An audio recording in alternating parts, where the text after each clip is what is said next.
السلام علیکم ویورز، لاکھوں درود و سلام اس ہستی پر کہ جس نے ہمیں جینے کا سلیقہ سکھایا۔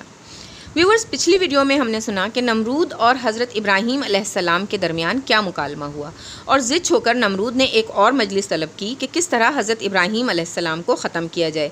حضرت ابراہیم علیہ السلام کے ساتھ نمرود کے مکالمے کو کچھ ہی دن گزرے تھے کہ بادشاہ نمرود کی طرف سے دوسری مجلس طلب کر لی گئی۔ تمام قوم کے سرداروں نے تجاویز پیش کی اور آخرکار اس تجویز پر اتفاق رائے ہو گیا کہ ساری قوم لکڑیاں اکٹھا کرے اور بہت بڑے میدان میں جمع کی جائیں، اور جب کافی تعداد میں لکڑیاں جمع ہو جائیں تو لکڑیوں میں آگ لگا دی جائے۔ جب آگ اپنے عروج پر ہو تو اس نوجوان کو کسی بلند جگہ سے اس میں پھینک دیا جائے تاکہ پھر یہ نہ نکل سکے اور تمام قوم کو عبرت حاصل ہو، جیسا کہ سورہ انبیاء میں ارشاد ربانی ہے۔ اور ساری قوم نے بیک آواز کہا کہ اس نوجوان کو شعلہ مارتی ہوئی آگ میں جلاؤ اور اپنے اپنے معبودوں کی مدد کرو۔ سورہ صافات میں ارشاد ہوتا ہے، کہا انہوں نے کہ بناؤ اس کے واسطے ایک عمارت، پھر ڈال دو اسے آگ میں۔ بس نمرود نے کاریگروں کو فوری حکم دیا کہ 4 دیواری ایسی بناؤ کہ جس کا احاطہ 16 میل اور اونچائی 100 گز ہو، اور سارے ملکوں میں اعلان کرا دیا سب جگہ سے لکڑیاں کاٹ کر یہاں لا کر جمع کریں۔ اس حکم کو پاتے ہی ہر شخص نے مقدور بھر لکڑیاں اس 4 دیواری کے اندر جمع کیں۔ پھر آگ بھڑکائی گئی تو وہ اتنی اونچی ہو گئی کہ وہاں سے 3 میل کے فاصلے پر جو پرندے اڑتے تو اس کی تپش سے جل بھن کر خاک ہو جاتے۔ اس صورتحال سے سب کافر پریشان ہوئے کہ ابراہیم کو کیوں کر اس آگ میں ڈالیں۔ اتنے میں ابلیس نے آ کر کافروں کو حکمت عملی بتائی اور کاریگروں کو منجنیق بنانے کا طریقہ سکھایا۔ گویا منجنیق، جسے گوپھن بھی کہتے ہیں، سب سے پہلے شیطان نے بنائی۔ اس منجنیق کو ایک بلند جگہ پر رکھوایا، 400 رسیاں اس میں لگا کر 400 آدمیوں نے مل کر زور لگایا۔ ان میں آزر بھی شامل تھا۔ حضرت ابراہیم علیہ السلام نے جب اپنے باپ کو منجنیق کھینچتے دیکھا تو کہا، یا الہی، میرا باپ بھی میرا دشمن ہے۔ اے میرے اللہ، میں آج سب سے بیگانہ ہوں، سوائے تیرے مجھے کوئی پناہ دینے والا نہیں۔ بس 40 زانی مرد و عورت اور شیطان نے مل کر منجنیق کو پکڑ کر کھینچا اور حضرت ابراہیم علیہ السلام کو آگ میں ڈال دیا۔ یہ دیکھ کر سب کے سب فرشتے سجدے میں گر پڑے اور بولے، یا رب، تیرے خلیل کو کافروں نے آگ میں ڈالا ہے۔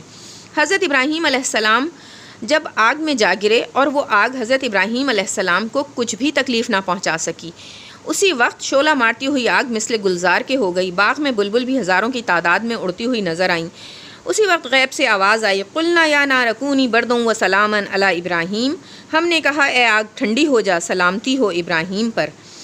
پھر اس میں ایک چشمہ پانی کا بھی جاری ہو گیا، اور حضرت جبرائیل علیہ السلام نے جنت سے لباس فاخرہ اور ایک تخت لا کر لباس جنت کا پہنا کر تخت پر بٹھا دیا۔ جس رسی سے کافروں نے ہاتھ پاؤں باندھے تھے وہ رسی آگ میں جل گئی، اور حضرت ابراہیم علیہ السلام کا بال بھی بیکا نہ ہوا۔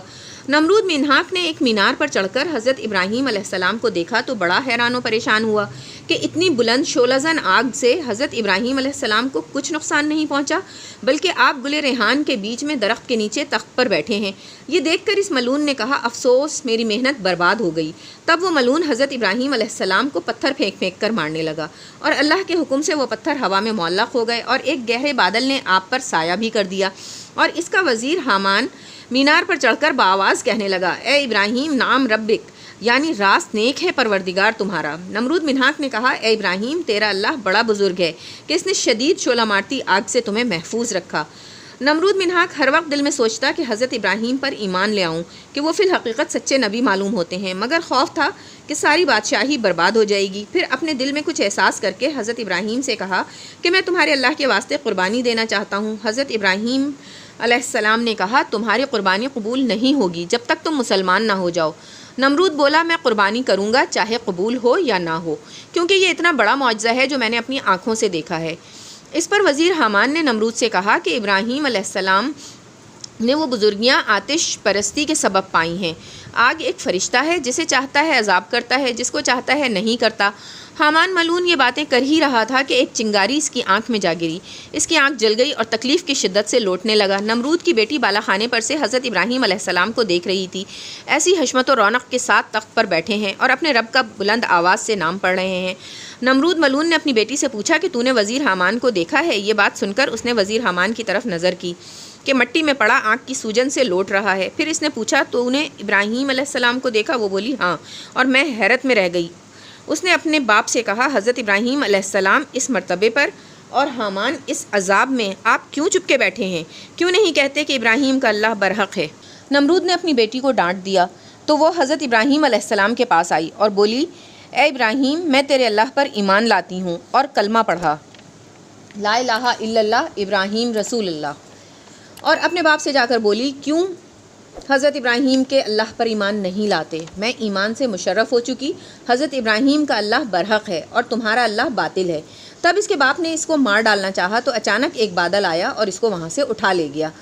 خلق اللہ کو جب اس ماجرے سے آگاہی ہوئی تو ہدایت ازلی جس کے ساتھ تھی وہ اپنا پاؤں اس آگ میں رکھ دیتا اور ایمان لے آتا۔ روایت ہے کہ مسلسل 40 دن تک آتش کدہ نمرود میں رہنے کے بعد حضرت ابراہیم علیہ السلام باہر آئے اور ملک حران ترکی کی طرف چل دیے اور وہاں ایک شہر میں جو خزائن الوجہ کہلاتا ہے قیام کیا۔